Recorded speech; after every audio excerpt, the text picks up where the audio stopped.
বাংলা বছরের শেষ উৎসব হিসেবে চড়ক পুজো বাঙালিদের মধ্যে খুবই জনপ্রিয় একটি অনুষ্ঠান। গ্রাম বাংলার বিভিন্ন প্রান্তে এবং শহরতলিতে বিভিন্ন জায়গায় এই পুজো অনুষ্ঠিত হয়ে থাকে। বর্তমানে আমি চলে এসেছি বেহালা ক্লাবের মাঠে, যেখানে চড়ক পুজো প্রতি বছরই অনুষ্ঠিত হয়। কিন্তু বেশ কয়েক বছর ধরে এখানে যে চড়কের ঘোড়াটা হয় সেই ঘোড়াটা বন্ধ ছিল, কিন্তু এই বছর শুনছি আবার সেই ঘোড়াটা নতুন করে তৈরি হবে, নতুন করে দেখতে পাবো আমরা।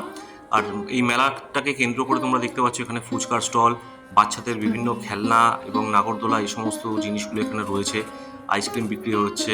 তো সব মিলিয়ে বেশ জমজমাট একটা পরিবেশ সৃষ্টি হয়, বাচ্চারা খুব সুন্দর এখানে আনন্দ উপভোগ করতে পারে একটা সন্ধ্যা।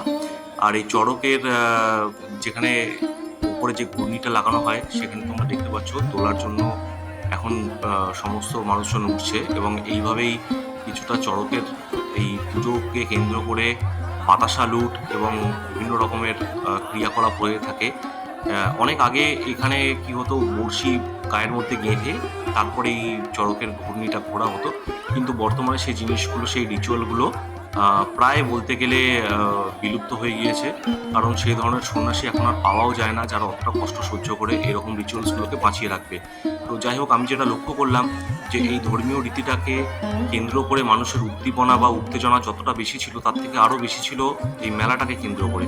মানুষ নিজের ধর্মীয় রীতির মাঝখানে মেলাটাকে কেন্দ্র করে যে আনন্দ সেটাকে বেশি উপভোগ করছে, কিন্তু ধর্মীয় রীতিগুলোকে প্রায় ভুলতে বসেছে।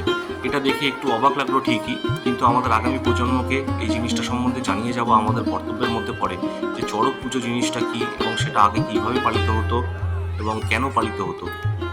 তো যাই হোক, তোমরা যদি এই অনুষ্ঠান উপভোগ করতে চাও তাহলে বেহালা ক্লাবের মাঠে তোমরা চলে আসতে পারো। আর ভিডিওটা ভালো লাগলে কমেন্ট বক্সে অবশ্যই লিখবে হর হর মহাদেব।